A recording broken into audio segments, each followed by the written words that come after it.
안녕하세요. 이제 늦겨울이라는 이야기가 나오는 거 보니 이제 겨울은 다 간 것 같습니다. 겨울 마무리 여러분 잘 하시고 씩씩하고 행복하게 봄맞이 같이 하십시다. 아무튼 반갑고요.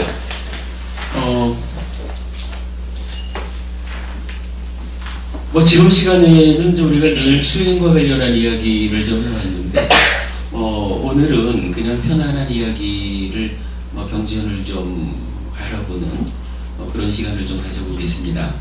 우선은 한 가지 좀 소개해 드릴 것은요. 우리 카페에 묻고 답하기라는 메뉴를 가보시면 어떤 법부님이 저에게 질문하신 데 대한 답변을 좀 올려드린 게 있어요. 요거 사실은 지난주 서울법회에서 요 답변에 대한 설명을 좀 해드리는데 그거 1시간짜리 동영상으로 올려져 있거든요.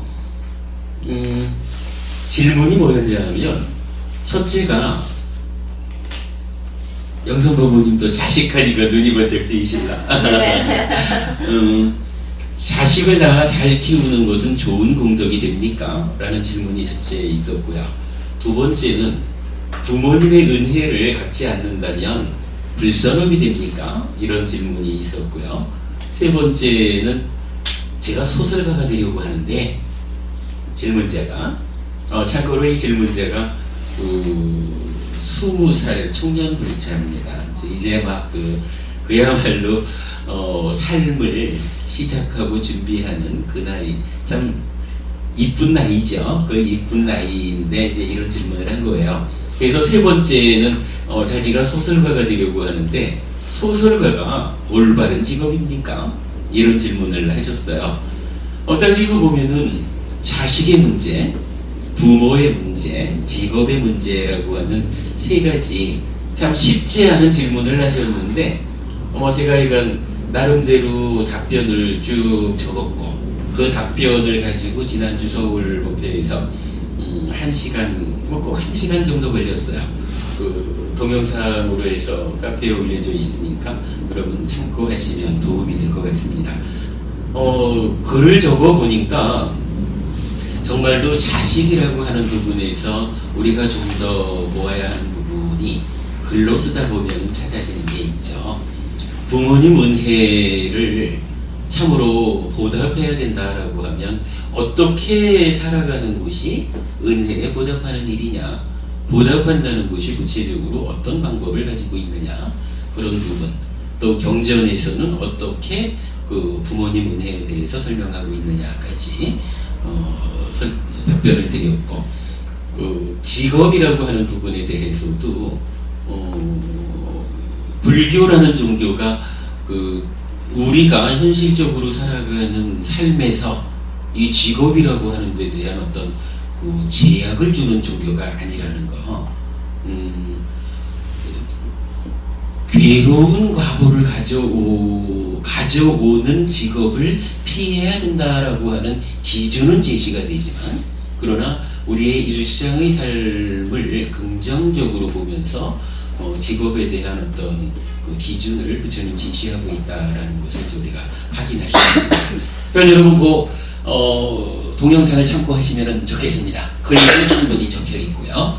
그 다음에 요새 이제 좀 이런 생각이 듭니다.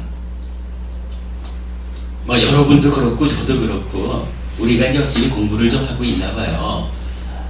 공부가 이렇게 좀 진행되고 있구나 하는 것을 느끼게 되는 것이, 요새 제가 이렇게 경전을 보다 보면 옛날에는 쭉 읽고 나갔던 경전에서 자꾸만 과거에 읽을 때는 발견하지 못했던 이야기들, 이런 이야기들이 보여요. 그래서 경전이 읽는 속도가 오히려 더 늦어지는 것 같아요. 이게 경전을 처음 볼 때보다는 2번 보고 3번 보고 하면 더 빨라질 것 같은데, 생각 밖으로 우리가 이제 공부하는 성과겠죠. 경전을 보는 부분이 생겨나는 것 같아요. 그러니까 하여간 시간이 더 걸려요. 그런 가운데 그저께인가? 이건 정말로 옛날에는 그냥 읽어봤던 경전 중에서 이런 부분이 있었네? 라고 발견한 이야기를 글을 좀 올려봤는데 오늘 그 얘기를 좀 짚어보려고 합니다.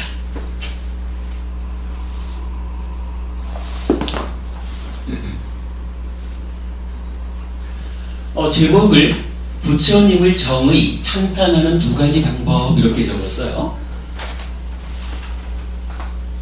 글씨가 작아서 잘 보이진 않겠지만은 사문과경에서 마가다의 왕 아자타사또 외대히 붓다는 오늘 같은 밤에 참으로 어떤 사문이나 바라문을 챙겨나면 마음에 깨끗한 믿음이 생길까? 라고 묻고 지와까 꼬마라봤자는 이렇게 대답합니다. 폐하 세존 아라한 정등각께서 지금 1250분의 많은 비구승가와 함께 저희 망고숲에 머물고 계십니다. 그분 세존께는 이러한 좋은 명성이 따릅니다. 이런 이유로 그분 세존께서는 아라한이시며 정등각이시며 명행족이시며 선서이시며 세간해이시며 무상사이시며 조어장부이시며 천인사이시며 불이시고 세존이시다라고 폐하 그분 세존을 칭견하십시오. 폐하께서 세존을 칭견하시면 마음에 깨끗한 믿음이 생길 것입니다. 사문과경이면 우리가 이런 많이 보는 경전이죠. 수행체계도가 나와 있고 이 경전의 시작 부분에 보면 마가다 나라의 왕이 이제 그 신하들한테 야 오늘 이 좋은 밤 누구를 좀 만나면 좋을까? 하니까 여러 신하들이 그 당시 인도에는 이제 육사외도라고 6명의 그 외도의 스승이 있지 않습니까? 육사외도를 쭉 다 추천을 해요. 그런데 이제 이 왕이 별로 성에 차지 않는 거라. 그리고는 마지막으로 지와까라고 하는 이분이 의사죠. 의사한테 이제 누구를 만나면 좋을까? 라고 다시 물은 거죠. 그러니까 지와까라는 신하가 지금 저의 망고숲에 부처님이 와 계시는데 부처님한테는 이런 좋은 명성이 따릅니다. 라고 부처님을 10가지로 소개를 한 거예요. 여기 우리가 보통 알기로 열애시포라 그래서 이렇게 돼 있죠. 아라한 응공이고 정등각 명행족, 선서, 세간의 무상사, 조어장부, 천인사, 불, 세전 이렇게 부처님을 10가지로 칭송을 하잖아요. 보통은 많은 경전에서 부처님은 이런 분입니다 라고 열애시포로서 부처님을 소개를 해요. 그런데 사실은 요 열애시포 10가지 이름이 제자들 입장에서 야 우리 스승 부처님은 이런 분입니다 라고 해서 10가지로 이름을 붙여드린 게 아니에요. 요건 우리가 하나 잘 알아야 되는데 제자들 입장에서 우리 스승 이런 분 이렇게 정의하는 게 아니고 부처님 스스로가 나를 이렇게 알아야 됩니다 라고 당신이 당신을 정의해 주는 거예요. 이런 이야기입니다. 우리가 늘 하는 이야기지만 부처님한테 열심히 기도하면은 착하다 해가지고 딱 꼬집어 딱 집어 올려가지고 하늘나라에 데려다주는 이런 부처님으로 부처님을 이해하면 올바로 공부하지 못합니다. 괴로움의 소멸을 이루어가지 못합니다 라는 이야기를 제가 많이 하죠. 바로 그 부분인 거예요. 부처님께서 나는 이런 사람이다. 첫째로 나는 아라한이다. 모든 것 내가 한 사람이다. 정등각이다. 스스로 완전한 깨달음을 성취한 사람이다. 이래가지고 10가지로 딱 설명을 하는데 언제 우리가 요 10가지 이름에 대해서 공부할 기회가 또 조만간 있을 거예요. 그런데 이 10가지 이름이라고 하는 게 단 하나도 내가 이러한 권능을 가진 존재에서 창조주 하나님 같은 존재에서 나에게 기도하면 그대를 하늘나라에 데려다주는 사람이야. 요렇게 자기를 정의하지 않는다는 거예요. 10가지 이름이 되면 다 나는 이러이러한 깨달은 사람이고, 그래서 세상을 다 아는 사람이고, 그래서 그대들의 스승이 되는 사람이다. 부처님을 이렇게 알아라. 이렇게 아는 부처님을 따라서 스승으로 삼고 공부해 나갈 때 괴로움이 소멸된다. 행복해진다. 부처님은 당신을 스스로 이렇게 정의하는 거예요. 그러니까 열애시포라고 하는 것을 제자들 입장에서 참으로 존경하는 우리 스승님은 이런 분, 이렇게 결정한 것이 아니라는 거. 당신께서 자기 스스로를 나를 이렇게 알아라 라고 정의해 주신 이름이다 라고 하는 것은 반드시 우리가 알아야 됩니다. 요거 사실 불교 공부의 방향을 잡아주는 아주 중요한 개념입니다. 자, 그렇게 이제 한 가지 사문과경에서 부처님을 이렇게 정의하고 우리들 입장에서는 찬탄하고 이런 거죠. 그런데 좀 다른 경전, 사문과경이 디가니까야 두 번째 경이었다면 이제 암바타경이라고 해서 디가니까의 세 번째 경이 나와요. 세 번째 경에서는 이렇게 표현을 해요. 포카라사티 바라문은 들었다. 존자들이여, 사문고타마는 사캬의 후예인데 사캬 가문으로부터 출가하여 500명 정도의 많은 비구승가와 함께 꼬살라를 유행하시다가 이찬안칼라에 도착하여 이찬안칼라의 깊은 숲속에 머물고 계십니다. 그분 고타마 존재께는 이러한 명성이 따릅니다. 이런 이유로 열애시포 이렇게 나와요. 열애시포는 사문과경하고 똑같이 나와요. 그런데 요 경은 거기에서 좀 이어지는 내용이 있는데, 일단은 열애시포를 쭉 해서 불세전이시다라고, 그분은 신을 포함하고 만화를 포함하고 범천을 포함한 이 세상을 스스로 최상의 지혜로 알고 실현하여 드러냅니다. 그분은 법을 설합니다. 그분은 시작도 훌륭하고 중간도 훌륭하고 끝도 훌륭하게 의미와 표현을 부족하여 법을 설하여 더할 나위 없이 완벽하고 지극히 청정한 범행을 드러냅니다. 그러니 그런 아라한을 뵙는 것은 참으로 좋은 일입니다. 라고. 그러니까 세 번째 경전에서는 두 번째 경전에서 10가지로 부처님을 이렇게 정의하고 찬탄하는 거기에 이어가지고 세 가지의 문장을 덧붙여 놓은 거예요. 첫 번째 문장이 이렇게 되는 겁니다.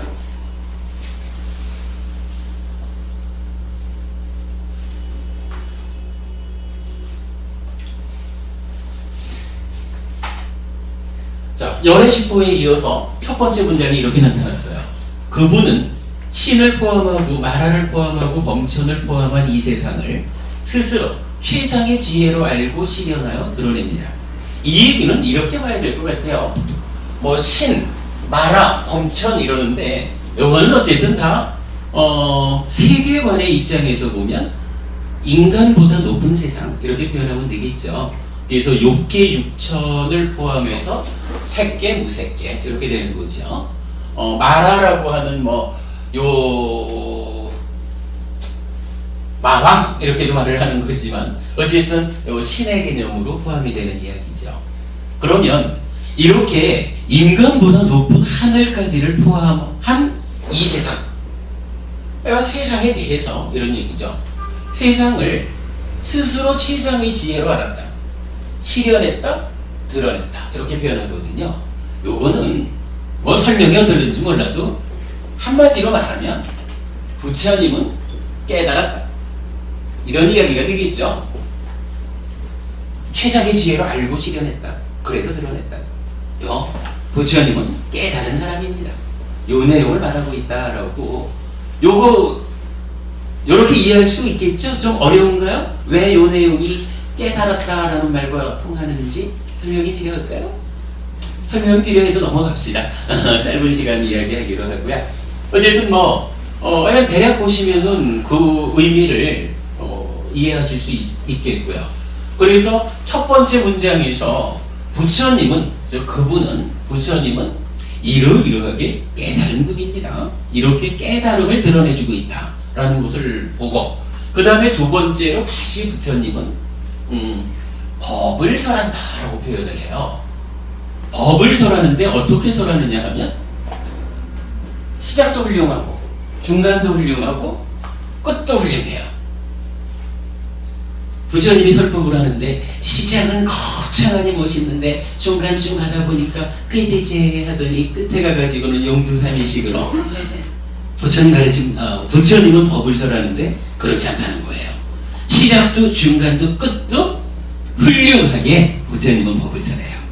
그 훌륭한 가운데 보면 의미와 표현을 갖추어서 법을 설한다는 거예요.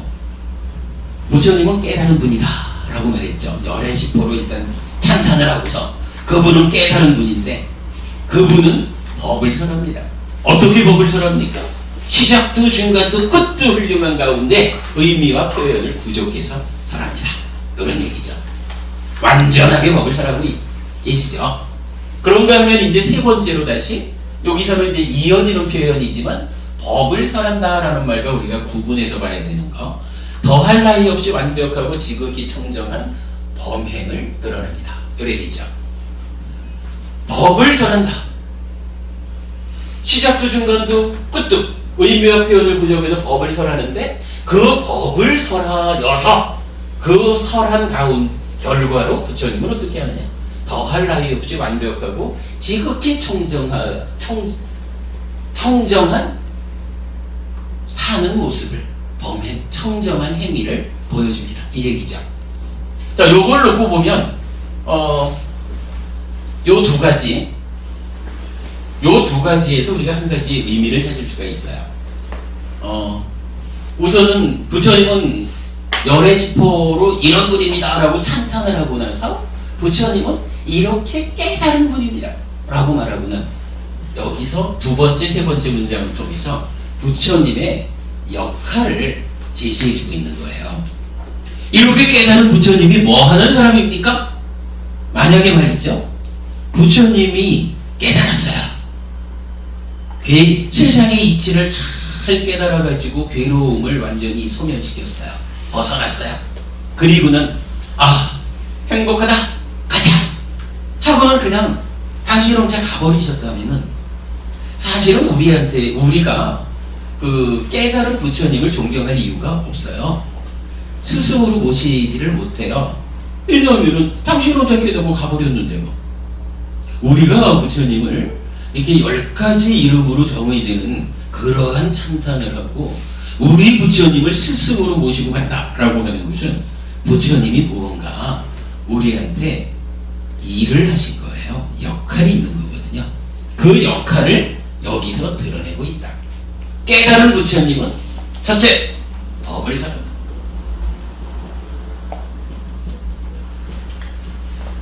둘째, 청정범행을 드러낸다.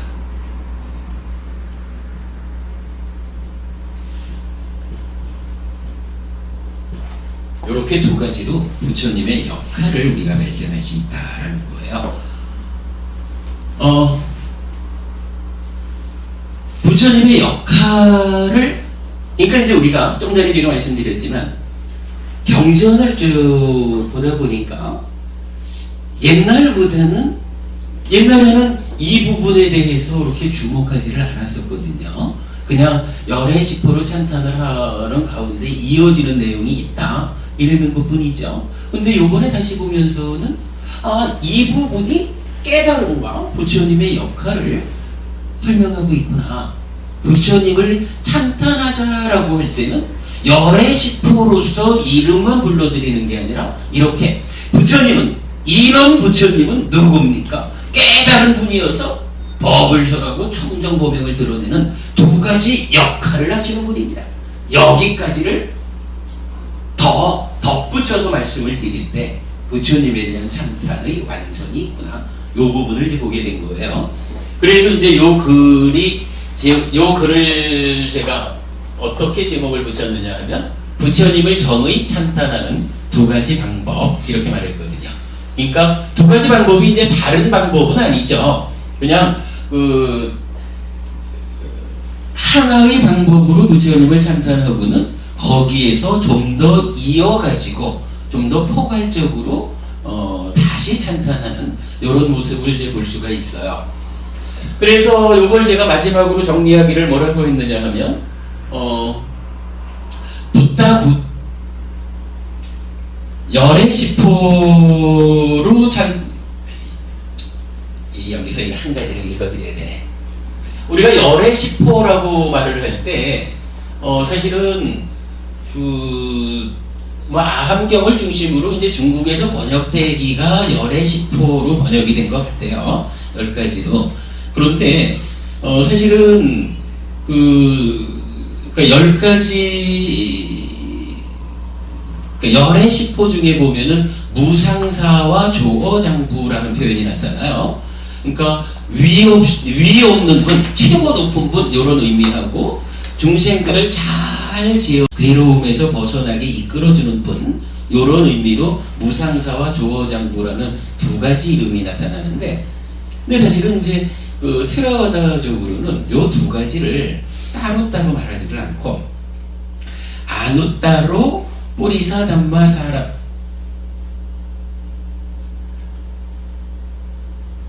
아누따로 쌌다 어떻게 되냐 헷갈리네.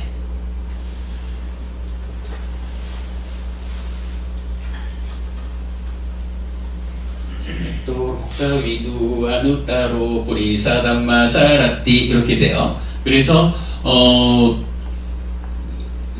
무상사라고 하는 부분과 조어장부라고 하는 부분을 두 가지 의미로 떼어서 말하지 않고 두 개를 붙여가지고 무상조어장부, 그러니까 사람들을 잘 제어해서 괴로움에서 벗어나게 하는 위 없는 어른 이런 의미로 요 두 가지를 하나로 표현을 하거든요. 그러면은 열의 시포가 아니라 두 가지가 이제 하나로 합쳐지니까 9가지가 돼요. 이럴 때 이것은 열의 시포, 이름이 10개다 이렇게 표현하지 않고 붓다 부덕 이렇게 표현을 해요. 붓다 부처님이죠. 부처님의 9가지 덕상 이런 표현을 하거든요. 그래서 열의 시포이기도 하고 붓다 부덕 9가지의 덕성을 가지는 부처님 이렇게도 이제 설명이 되는데, 그걸 이제 감안해가지고 요것을 그러니까 이 내용을 한마디로 정리를 하면 이렇게 되었다는 거예요. 붓다 부덕의 덕성을 가진 부처님은 깨달은 자로서, 그죠? 깨달은 자로서 법을 설하고 청정범행을 드러내는 두 가지 역할을 가진다라고 부처님을 정의할 수 있다. 이렇게 부처님을 찬탄할 수 있다. 라는 것을 이제 정리를 해 보았거든요. 그래서 하여간 이제 경전을 보는 깊이가 이제 조금씩 깊어지는 것 같다라고 하는 기분 좋은 가운데서 이 경전을 통해 가지고 이렇게 부처님의 역할을 다시 한번 봤는데, 근데 사실은 그래요. 이게 이 역할이 그냥 찾아지는 것은 아닐 것 같고, 제가 과거에 역할이라고 하는 점에 주목해 가지고 이렇게 이제 정리를 한번 해봤어요. 자, 불교라는 것이 어떻게 구성이 됩니까? 불교가 있으려면 첫째로는 부처님이 계셔야 되죠. 그리고 부처님을 스승으로 섬기는 제자가 있어야 되겠죠. 그러면 스승과 제자가 있어야 불교가 성립을 할 거예요. 그런데 현실적으로 이 제자라고 하는 그룹이, 제자는 출가 제자도 있고 재가 제자도 있어야 되죠. 뭐 우리가 현실적으로 그렇죠.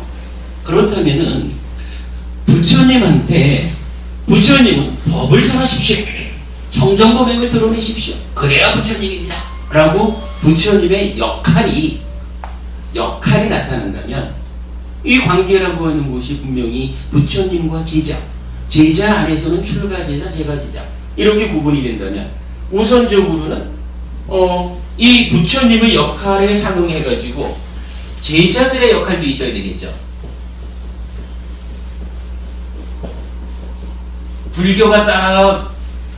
불교는 있는데 그 중에 제일 어른되는 부처님은 이런 역할을 해야 됩니다 라고 요구하면서 제자들은 우리는 주는 대로 받아만 먹을래요 이러면은 안 되겠죠. 그래서 제자들에게도 역할이 부여가 돼요. 경전을 통해서. 그걸 한번 볼게요.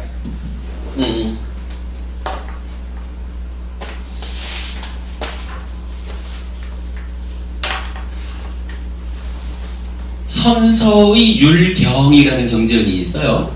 선서는 조금 전에 말했던 그 열애시포, 붓다 부덕에 나타나는 부처님의 한 이름이거든요. 이 선서의 율이라고 하면은 계율 뭐 이러니까 지켜야 되는 거, 해야 되는 일 이런 얘기죠.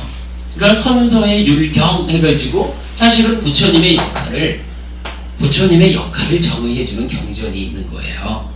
자, 선서의 율경 뭐라고 말하냐 하면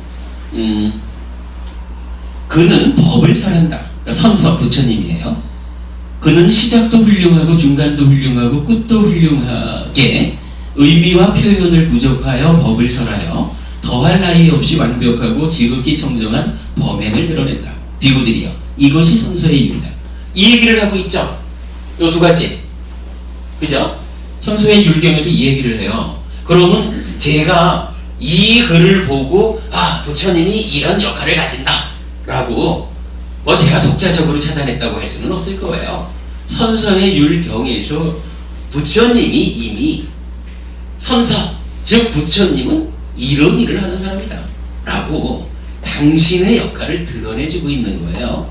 사실 이제 이 경전을 놓고 우리가 선서의 율경에서 말하는 이 두 가지가 부처님의 역할이구나 라고 그 부분을 찝어내지 못한 것은 뭐 아직까지 우리가 공부가 부족해서겠지만 어쨌든 우리가 이 선서의 율경을 통해서 부처님의 역할이 법을 설하고 청정범행을 드러내는 두 가지가 있다 라고 하는 것을 찾아낸 거죠. 그걸 찾아내고 나니까 이어가지고 어떤 이야기가 나오냐 하면 비구들이요,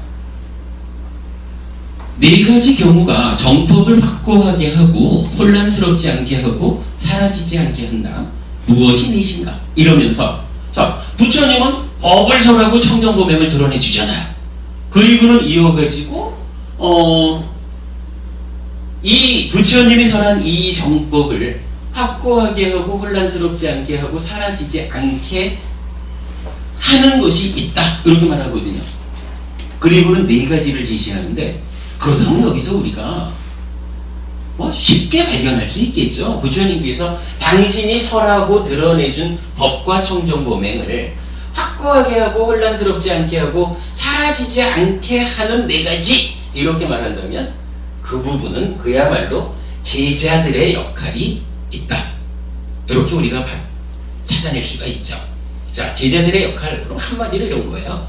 부처님께서 설하고 드러내 주신 이런 법과 청정범행 이걸 놓고 확고하게 이 법이 확고해야 된다.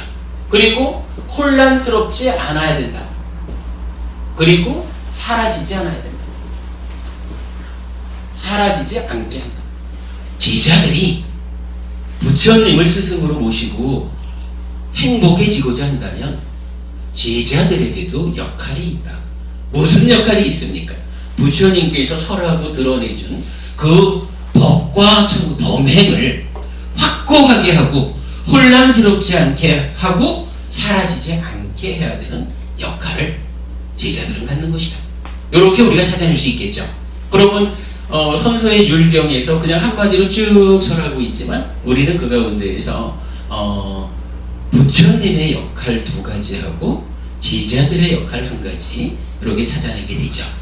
그리고는 요 제자들의 역할을 다 하기 위해서는 어떻게 해야 됩니까? 라고 하는 것을 부처님은 다시 네 가지로 가르쳐줘요. 이게 재밌어요. 첫째가 제자들의 역할을 다하는 첫 번째, 단어와 문장들이 바르게 구성되어 잘 파악한 경을 가르친다. 공부를 잘해야 된다는 얘기예요. 공부를 말이죠. 그야말로 단어 하나, 문장 하나를 바르게 부처님은 이 부분에서 어떤 것을 설명하고 있는가? 라고 하는 것을 진지하게 접근해가지고 바르게 파악해야 된다는 거예요. 바르게 파악한 그 이야기를 누구든 법을 필요로 하는 사람들에게 가르쳐야 된다. 이렇게 말하는 거예요. 그냥 대충 쭉 훑어보고는, 뭐 아까 누가 그런 말씀하시는 것 같습니다만은, 그냥 대충 훑어보아가지고 대충 하는 거 가지고 누구를 만나면 대충 얘기하는 거예요. 대충 얘기하다 보면은 결과는 어떻게 돼요? 부처님 가르침하고는 전혀 엉뚱한 이야기를 부처님이 이랬어 라고 전달해 주게 되니까 전달받는 사람의 삶을 엉뚱한 길로 안내하게 되죠. 요거 안 된다는 거예요. 그거 법을 확고하게 하지 못하고 법을 혼란스럽게 하고 기어있는 법을 사라지게 하는 것이다 이거예요. 공부를 단어 하나 문제 하나라도 바르게 잘 파악하기 위해서 아주 진지하게 경전을 공부해야 됩니다. 요 얘기를 하고 계시고요. 두 번째는요, 비구들한테, 그러니까 우리 스님들한테 훈계받기 쉬워야 합니다. 중이, 그러니까 출가한 사람이 선배 스님이 이러이러하게 잘못을 지적한다거나, 아니면 제가 제자들도 출가한 스님들 보고 스님 이러이러한 것은 저희들이 보기에 좀 타당치 않아 보입니다. 이렇게 말할 수도 있잖아요. 그럴 때 아니 내가 누군 줄 알아? 이렇게 버팅겨서 안 된다는 거예요. 올바르게 지적될 때는 그 훈계를 쉽게 받아들여야 된다. 그래서 제자, 여기서 나이가 이제 비구 이랬으니까 출가제자죠. 출가제자가 두 번째로 해야 되는 역할이 훈계하기 쉬운 사람이 되어야 한다. 누구든지 나의 잘못을 지적할 수 있는 그런 출가자가 되어야 한다. 이렇게 말하는 거야. 세 번째로는 병을 남에게 열심히 설해준다. 이건 여러분 잘 못했던 얘기죠. 근데 사실은 부처님은요, 이렇게 진짜 해피설법회를 통해서 열심히 설법을 하자 이런 거, 이게 법을 확고하게 하고 혼란스럽지 않게 하고 사라지지 않게 하기 위해서 비구가, 출가제자가 해야 되는 역할이다. 이렇게 경은 말하고 있는 거예요. 이거 그냥 꿍 한번 하고 끝내는, 그렇게 돼서 안 되는 거예요. 하여간 출가제자는 경을 남에게 열심히 설해준다 라고 하고, 네 번째가 뭐냐 하면 이제 열심히 정진한다. 이것도 굉장히 중요하죠. 비구가 스스로 정진하는 거 없이 훈계는 열심히 받아도 그 훈계의 북돋움을 받아가지고 정진하지 않고 맨날 훈계 받는 사람으로 10년 20년 가면 또 그것도 안 되죠. 정진해야 되고, 그냥 열심히 경전은 공부한다라고 생각을 하지만 정진하지 않는다. 이러면은 비구가 결국은 경전을 통해서 배운 것을 남에게 전달도 해야 되지만, 경전에서 제시하는 것을 정진을 통해서 스스로의 삶에 실현해내지 않으면 그 결과가 어떻게 되느냐? 법이 확고하지 못하고 혼란스럽게 되고 끝내 사라지게 된다. 이렇게 말하는 거예요. 그래서 저는 이 부분을 참으로 제자인 비구들의 역할이다. 이렇게 그러니까 이해를 했어요. 이렇게 놓고 보면은 아무튼 이런 부처님의 참탄의 과정에서 부처님의 역할을 우리가 발견을 했지만, 좀 더 정확하게는 선서의 율경을 통해 가지고 부처님과 제자의 역할을 우리가 발견했다. 그렇게 볼 수가 있겠죠. 그리고 이제 기본적으로 여기서는 하여간 비구들이요 이랬지만, 따지자면은 여기서는 비구자를 빼고 봐도 돼요. 그러니까 부처님과 제자의 관계에서 출가 제가를 막론하고 제자는 어떻게 해야 됩니까? 단어와 문장이 바르게 구성되어 잘 파악된 경을 가르쳐야 됩니다. 여러분도 그렇게 하셔야 되는 거죠. 훈계받기 쉬워야 됩니다. 출가 제자인 저도 그렇지만 제가 제자인 여러분도 자기를 고집스럽게 세워가지고 아무리 올바른 지적을 누가 해줘도 내가 누군 줄 알고 이래가지고 훈계받지 않는 사람이 되면 그 또한 올바른 불자가 아니다. 올바른 제자의 모습이 아니다. 이렇게 알아야 되고, 또한 이렇게 함께 공부하는 경을 열심히 설해줘야 되는 거죠. 그리고 스스로 정진해야 되죠. 이렇게 이제 선서의 율경을 통해서 부처님과 제자의 역할을 구분해 보았는데, 교계 신갈라경이라고 디가니까야 31번 경을 또 우리가 다시 주목할 수가 있어요.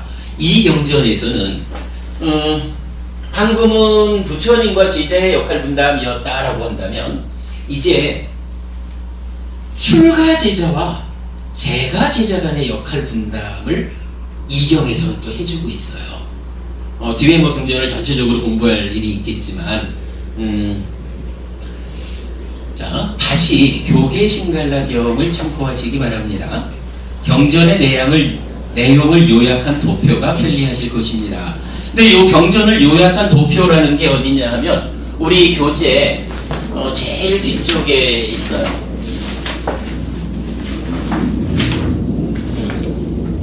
우리 교재 491페이지.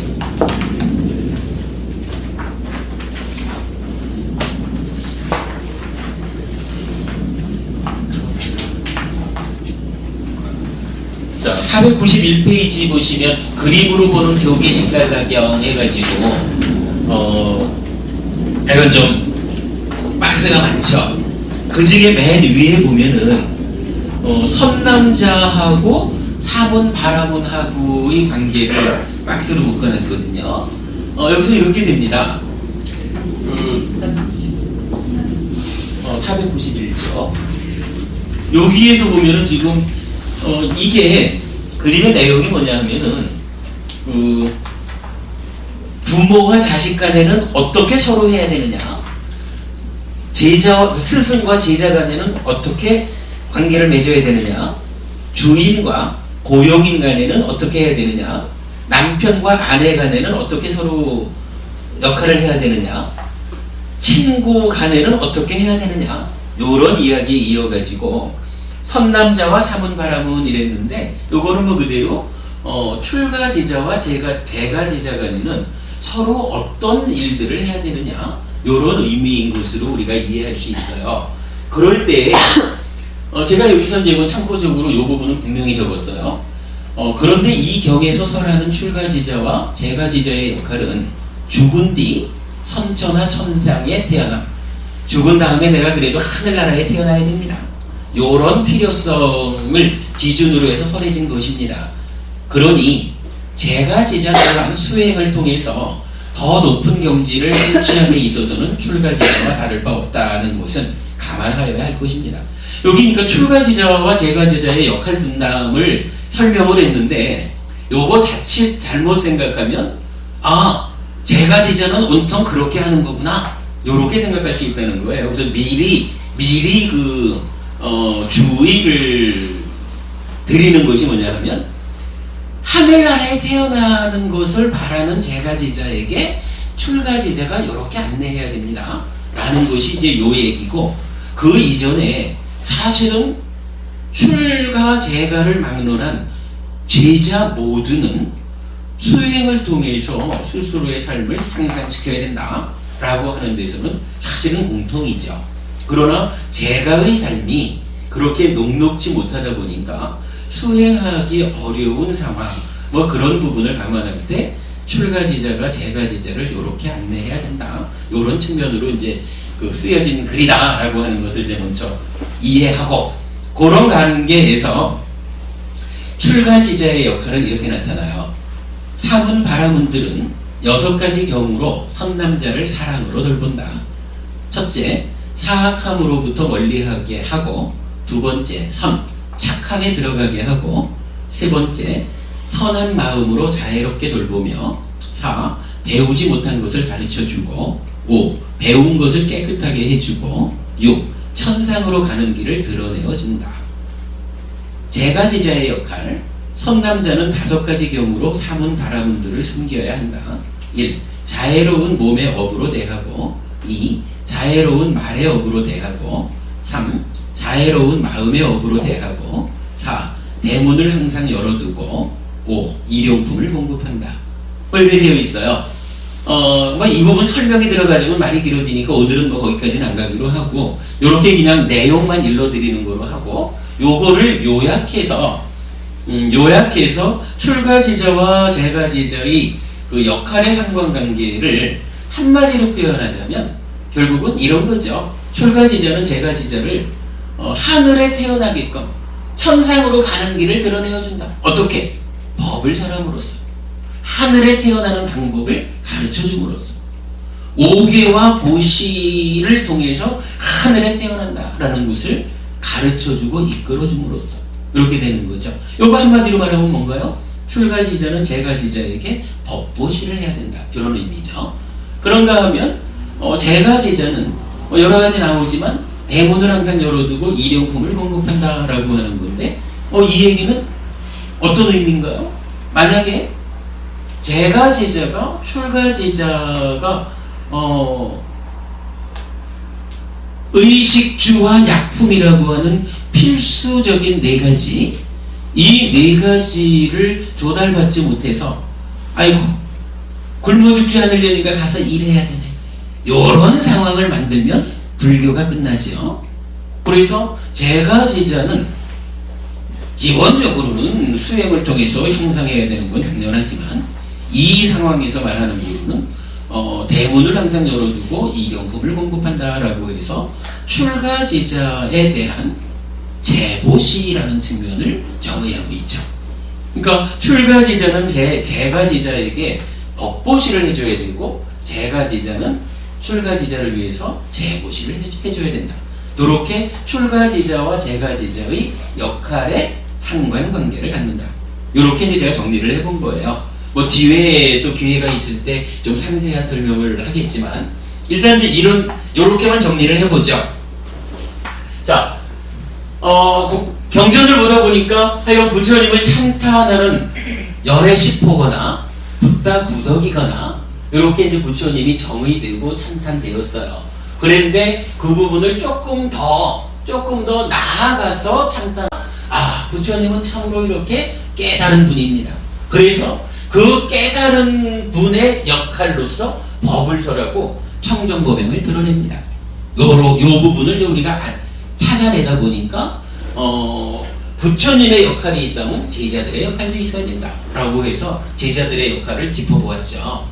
그러니까 부처님께서 이렇게 깨달아서 전해주신 이것을 우리가 확고하게 하지 못하고 혼란스럽게 하고 사라지게 한다 그러면 제자로서의 자격이 없다라는 부분, 그거를 찾아보았고, 그런가 하면 제자들의 역할이라고 하는 부분이 공동의 힘으로 이런 역할을 수행해 가야 된다면, 불교에서는 분명히 제자들은 출가지자와 재가지자로 구분된다 라고 하는 요 현실이 있죠. 그러니까 이러한 상태에서 출가지자와 재가지자는 또한 어떠한 역할의 부분이 있느냐라고 할 때, 물론 크게는 공통된 제자의 역할로서 수행을 통해서 향상되는 법을 지키는 이런 일을 해야 되지만, 그러나 내면적인 면에서 보자면 출가지자는 법보시에 충실해야 될 거고, 재가지자는 재보시에 충실함으로써 이 출가지자의 법보시와 재가지자의 재보시라는 이 상관관계가 융성할 때 불교가 융성할 것이다. 그로 인하여 우리 삶이 다 함께 행복으로 갈 것이다. 이런 부분, 이렇게 해가지고 부처님과 제자, 출가지자, 재가지자 각각의 역할 구분까지를 그냥 이 경전 하나에 이어가지고 알아보았습니다. 요 이야기를 이제 전해드린 거로 하고 한 10분, 15분 좀 쉬었다가 다시 커피 시작하겠습니다. 잘 안 됐어요? 잘 안 됐어요? 하나하나 뭔가 잘못 눌러갖고 취소됐네. 저런. 초보 자리에서 그렇지 뭐. 세번 연습하면 제가 이 역할 분담이라고 하는 부분을 해피설법에 처음 시작할 때부터 이 부분을 주목했어요. 그래서 2년 전에 요만한 책을 만들어가지고 해피설법회를 시작할 때 그때 벌써 역할 분담 얘기를 했고, 법보신문에서 책이 저한테 없으신가 봐요. 아, 안 가지고 오셨어요? 아 도착했나? 아니, 아니. 아니고요. 혹시 도착했나 싶었어. 네. 커피 한 잔. 선생님, 예. 아니 기초적인 질문인지 모르겠는데. 괜찮습니다. 예. 경전이라는 게 기본적으로 부처님 말씀을 그 제자들이 정리해 놓은 거 아닙니까? 예.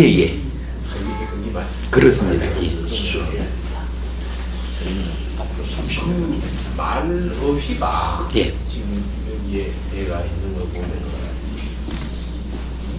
저기에 나오는 것도 그분은 신을 파악하고 말을 파악하고 저기 그러니까 범천을 깨달은 포함하고 예. 사람이다. 예. 뭐 이런 말씀이 나오는데 이제 한 가지입니다. 그러면 그게 제자들이 우리 스승님은 어떤 사람이라고 하는 것으로 썼는 거 아닙니까? 그죠?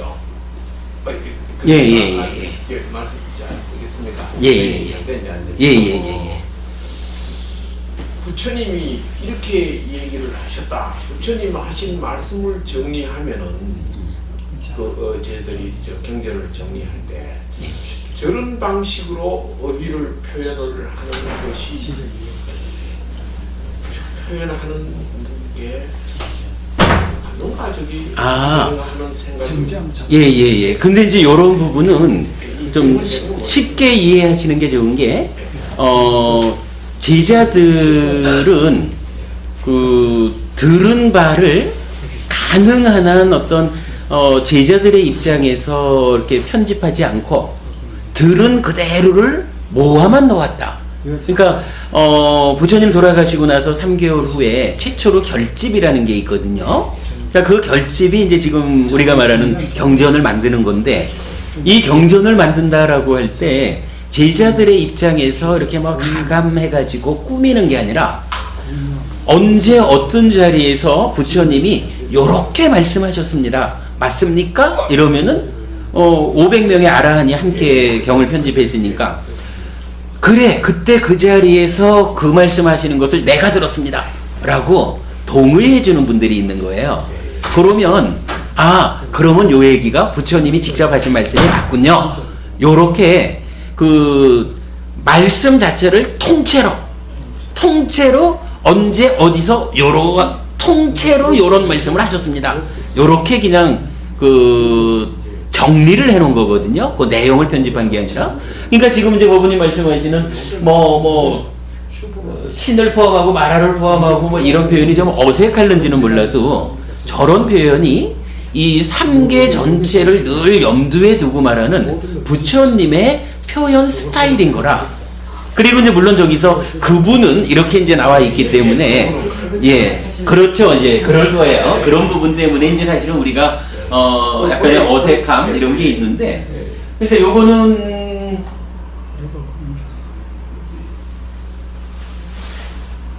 그렇죠. 잠깐만요. 이 부분을 좀 확인해 봅시다.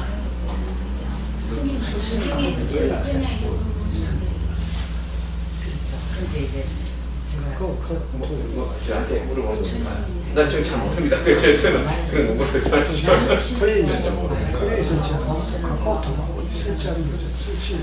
나라고 스스로 나라고 예. 지금 요경에서는 분명히 요 그분은이란 이야기는 안바다경에서 이게 안바다 바라문인가? 누군가가 부처님을 소개를 하는 그러니까 포카라사티라는 바라문이 누군가한테를 통해서 들었다 이거예요. 그러니까 어떤 사람들이 부처님을 말하면서 부처님은 이런 분입니다 라고 표현을 한 거예요. 그러니까 그런데 이 부분은 분명히 지금 저기 신보부님 지적하시듯이 부처님을 말하면서 이렇게 설명하는 게 좀 어색하지 않느냐라는 부분에 공감할 수 있네요. 그런데 이런 부분, 그러니까 문장의 구성상으로는 분명히 다른 사람들이 부처님을 이렇게 설명했다, 이렇게 소개했다라는 것은 맞고, 그러나 이 부분을 지금 우리가 우리 눈으로 볼 때는 좀 어색하고 뭐 좀 이상하다 할 수 있지만 이렇게 봐야 되겠죠.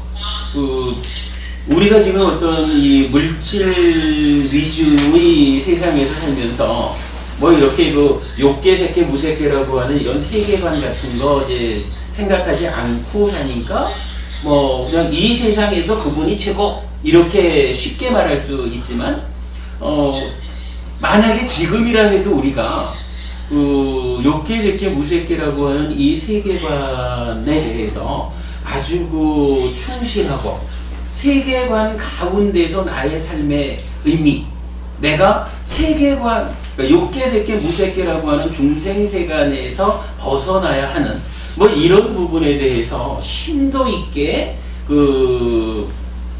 관심을 가지고 살아간다면 부처님을 설명하면서 이러한 인간 세상보다도 높은 이런 그 하늘 세상까지를 포함해서 뭐 설명할 수 있겠다. 뭐 그냥 그런 정도로 우리가 뭐 우리의 삶의 그 관심의 범위가 어디냐라는 그런 차이가 있어서 그 당시 인도의 사람들은 뭐 그런 부분에 대한 관심 때문에 부처님을 말할 때 단순히 또 뭐 이런 신 포함하고 이전 인간 요렇게 그냥 인간의 테두리 안에 국한시키지 않고 신의 영역까지를 다 포함하는 가운데 최고의 깨달음 이렇게 말하는 게 뭐 그때 사람들의 어떤 뭐라 할까요?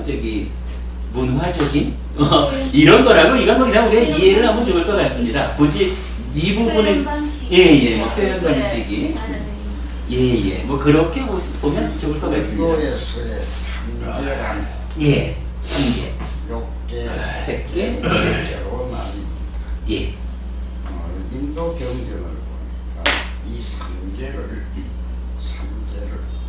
기억이 나는 바에 의하면 에테르계와 인간계와 그 다음에 원인계로 그래서 부처님의 말씀이 어디 나오더라고요. 그래서 또 무슨 의미가 있나 참 기가 막혀 보십니다. 그거는 잘은 모르지만은 뭐 인도 뭐 베다식으로 보면은 뭐 이렇게 자기들대로의 세상을 보는 부분이 조금은 다르더라고요 우리하고. 근데 뭐 그건 제가 잘 모르고.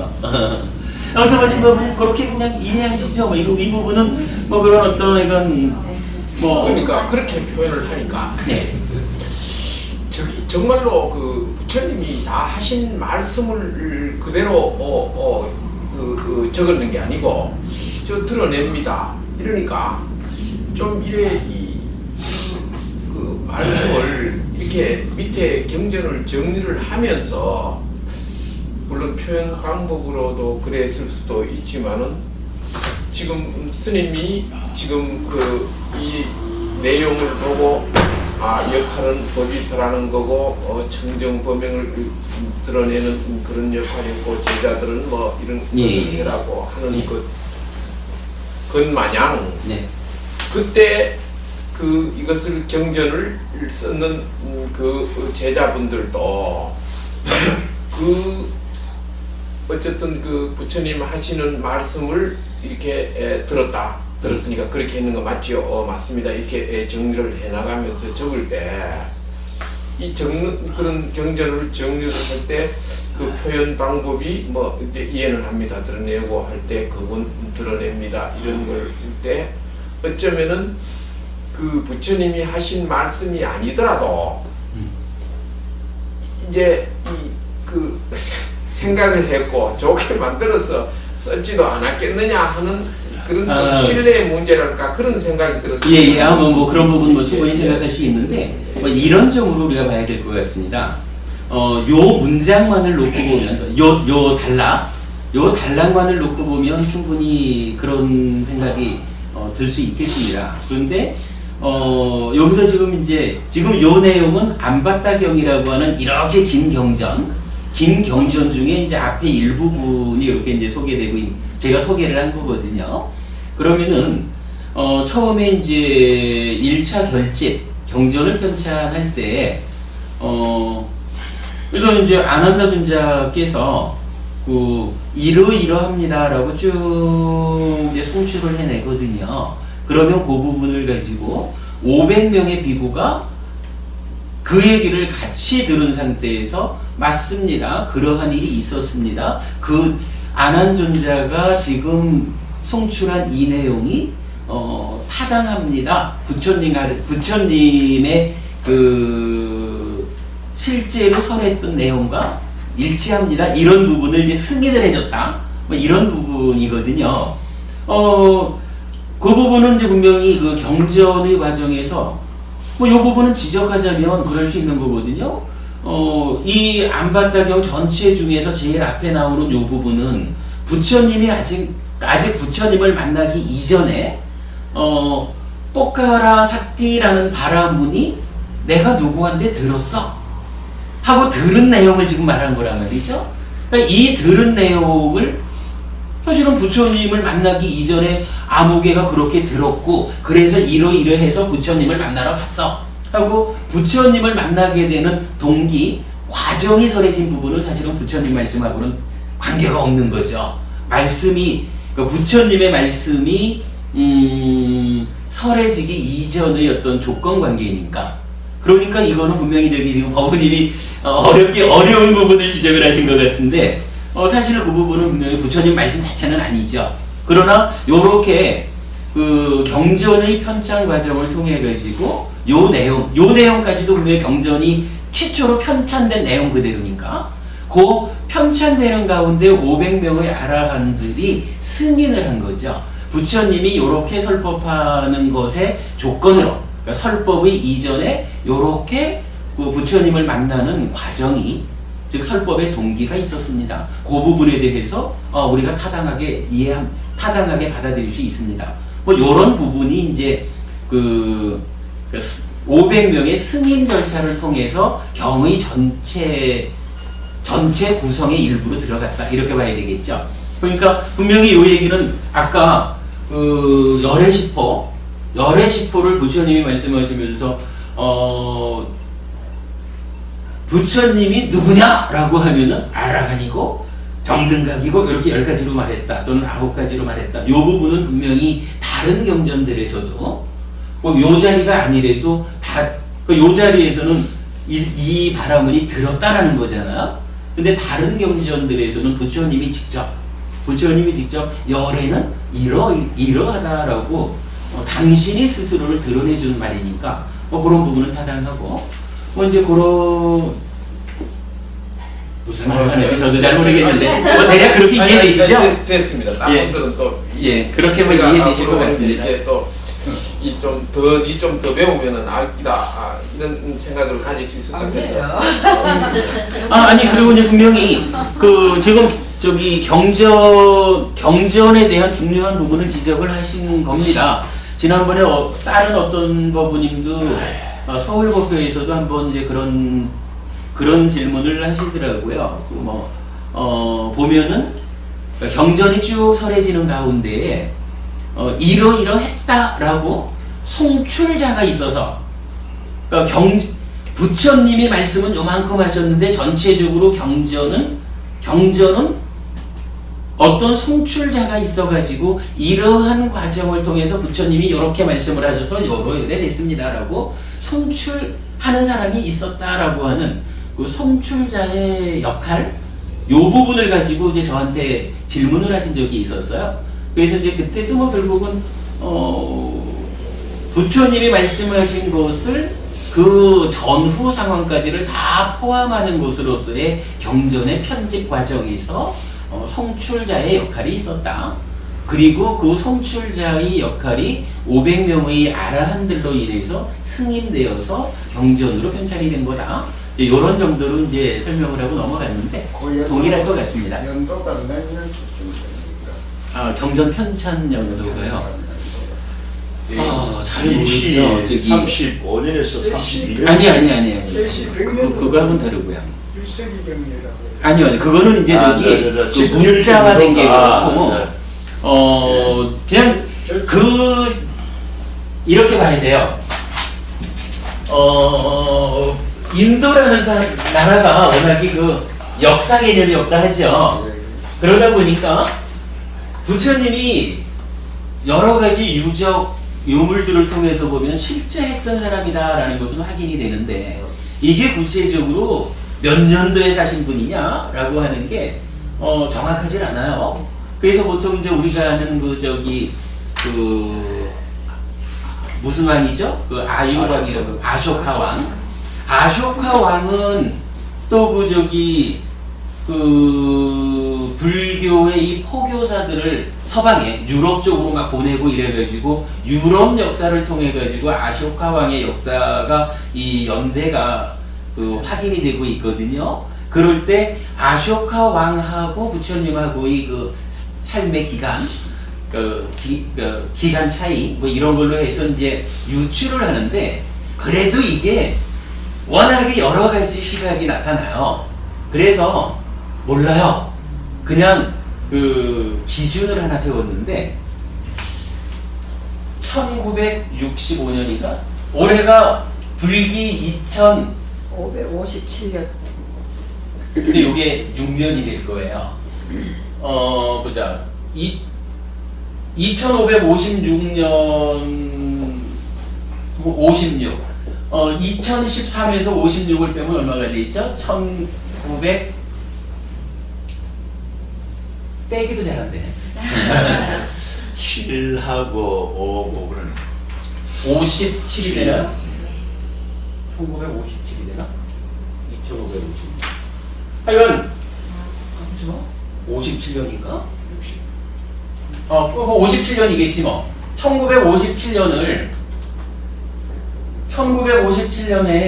세계 불교도 회의를 하면서 이게 정확한 연도가 안 나오니까 그냥 올해를 2500년이라고 하자. 이렇게 세계 불교도들 간에 그냥 합의를 한 거예요. 그래서 1957년이 불기 2500년이 된 거예요. 그리고 우리가 지금 이제 2557년이라고 그러지만 이게 지금 1년 차이가 있어요. 그래서 테라와다에서는 56년이 되거든요. 이제 한 해 넘어왔잖아, 저 벌써. 57년. 그래서 56년이네. 네, 그래서 56년이네. 그러면 이게 요때로부터 이제 56년이 흐른 거예요. 그냥 이렇게 이제 2500년을 1957년으로 보았거든. 그러면 이게 0년이 되려면 어떻게 되나요? 2000, 그러니까 543년인가 BC? 이래 되나요? 네. 543이 되면 2500 되죠. 그런데 요 해가 부처님이 태어나신 때가 아니고 부처님이 돌아가신 때, 예, 열반. 부처님이 돌아가신 때거든요. 이게 그 부처님 연세 80세 때라. 그러면 부처님이 35세에 부처를 이루셨잖아요. 그러니까 45년. 그러니까 35세가 되려면 45년이잖아요. 45년이 더해져야 되죠. 그러면 BC 588년이 되나요? 588년에 이제 부처가 깨달으신 거고, 그러면 여기서 다시 20 했다. 그러면 출가는 언제 했느냐? BC 594년이 되겠네. 이거 참 계산도 어려워요. 그리고 태어나실 때는 언제냐? 태어나실 때는 이제 다시 29를 빼면 뭐죠? 해요? 663이 되나요? 23. 663 되겠지? 623이죠, 스승님. 23이요? 예. 29를 플러스 하니까 663이 나오죠.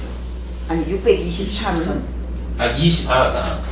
그렇구나. 이건 참 엄청 커진 거네. 623이요? 맞네. 그러니까 부처님이 태어나신 때는 BC 623년이고요. 출가는 594년에 하셨고, 부처를 이룬 것은 588년, 돌아가신 때는 543년이에요. 그런데 이게 사실이냐? 역사적인 진실이냐? 이러면은 누구도 말을 못해요. 제가 그거 질문을 잠깐만요. 그 부분이 전혀 그러니까 역사적으로 확인되지 않기 때문에 그냥 가장 그 보편적으로 우리가 접근하는, 그래서 불교도 회의에서 57년을 2500년으로 정하자 이렇게 한 것뿐이거든요. 근데 대략적으로 뭐 여기에서 프라마이너스 몇십 년 이럴 수는 있겠죠. 요렇게 그 부처님 연대는 산정이 되고 있어요.